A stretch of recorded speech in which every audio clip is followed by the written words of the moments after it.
Hey everyone, we have previously covered Disney's acquisition of Fox and what that means for the future of Deadpool, X-Men and the Fantastic Four. Despite what some may believe though, this acquisition wasn't just about getting those Marvel production rights back. On the contrary, that was merely icing on the cake. In this video, I will cover how streaming has changed the media landscape, the wider implications of ever more streaming services popping up, why Fox decided to sell off their movie and TV divisions, and finally, why Disney decided to buy them. Also, I'll address the rumors of Apple buying Netflix somewhere in there too. Over the last few years, the international marketplace has become ever more important for Hollywood. There are a couple of reasons for this. One is that in various Asian countries in particular, large swaths of people have moved up from the lower working class to the upper working class, or even lower middle class, and suddenly have the disposable income to go to the new cinemas that pop up to cover the increasing demand. Another, and possibly a more significant development, is that domestically, fewer and fewer people are going out to see movies in theaters. Don't get me wrong, loads of people still go out to see movies in theaters every day, but there is a clear and unmistakable trend that for each year that passes, fewer people go out to see movies than the year before. You might not have noticed, but the studios and theater chains most certainly have. For the studios, it gets worse though. Not only are fewer and fewer going out to see movies, sales of physical media have all but collapsed compared to their glory days. In the early 2000s, DVD sales would make up the shortfall for movies that flopped in theaters, while DVD sales of catalog titles further filled up studio coffers.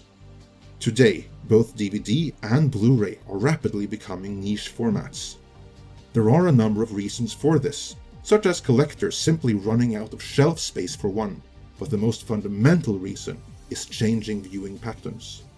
Audiences are increasingly ditching physical media in favor of online streaming services and online entertainment outlets, which might also be a partial reason why fewer are going to theaters.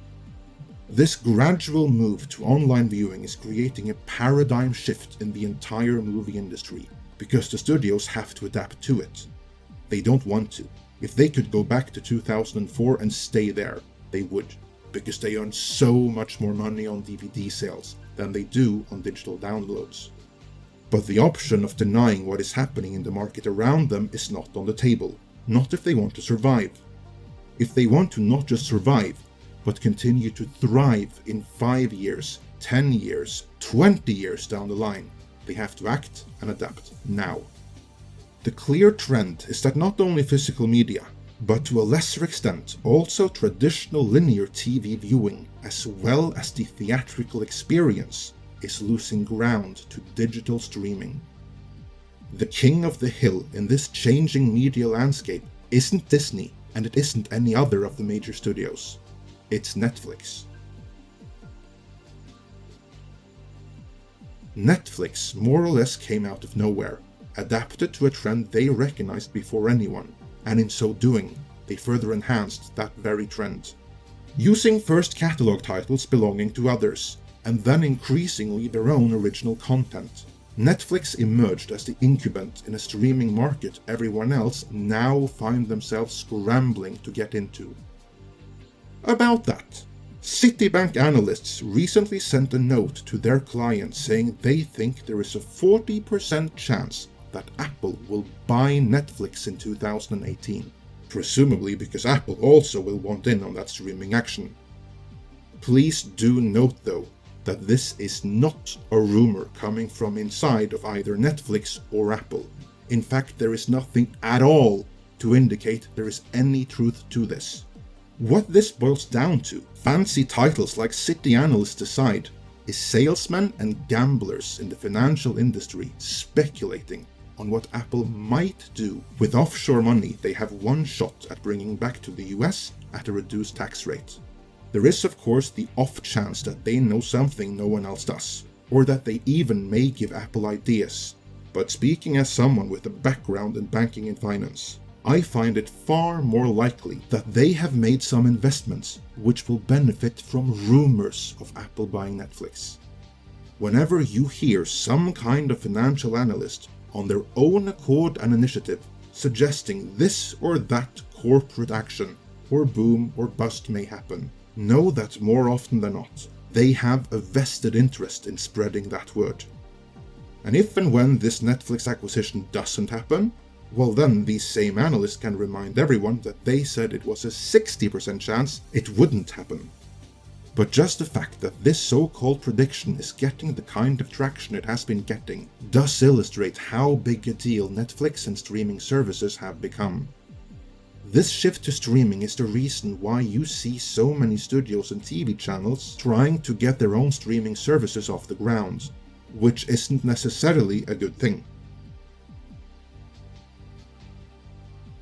Every major studio and every major network will want to launch their own streaming service, and they will all want the same pool of general audience viewers to subscribe to their service.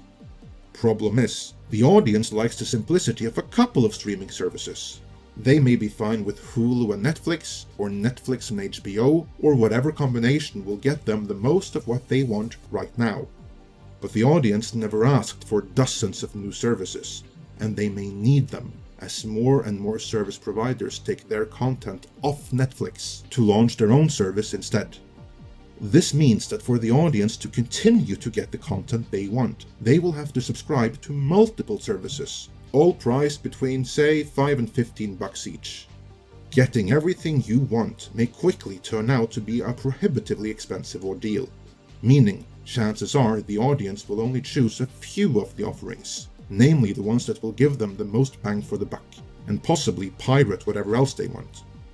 Everyone creating their own streaming service really is a great example of the economic concept of the tragedy of the commons, and Fox are very well aware of that. It would appear that Fox has taken a very close look at their assets and decided that the investments needed to remain competitive where the entertainment market is headed are not worthwhile. They are doing good now, but who knows where they will be 5 years from now.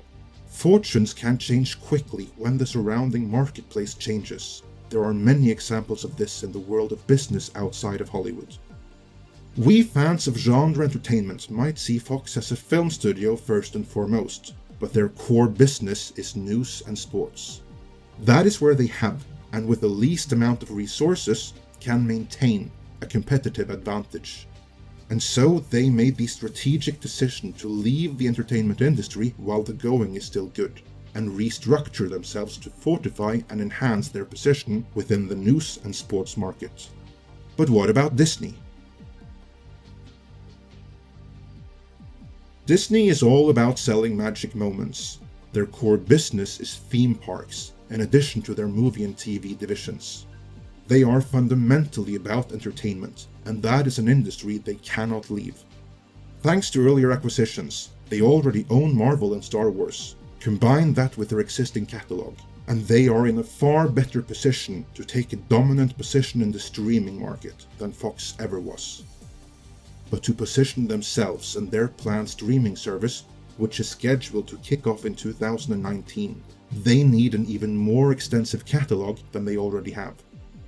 By acquiring Fox, Disney not only gets ownership of all Fox movies and TV series, they can even make new installments of them. Firefly reboot, Almost Human revival, The Shield continuation, Neil Blomkamp's Alien 5, or Arnold Schwarzenegger back in a Predator sequel? All of these, and so many more, could happen, and even be put exclusively on the future Disney-owned streaming service. And that is in addition to all the stuff Disney already owns. Where does that leave X-Men, Deadpool, and the Fantastic Four in the bigger scheme of things? They merely make up a great bonus, and something Kevin Feige can use to keep the Marvel Cinematic Universe fresh and exciting. But really, they are but icing on the cake, and not the reason why Disney bought the Fox Entertainment assets. The reason for doing that was, in short, so that 5 years from now, when you have a crap ton of streaming services to choose from, Disney streaming service will be one of the few you actually pick. Disney weren't the only ones wanting to buy. Comcast, the corporate owners of Universal and DreamWorks, were also in the running, and they actually placed a higher bid than Disney.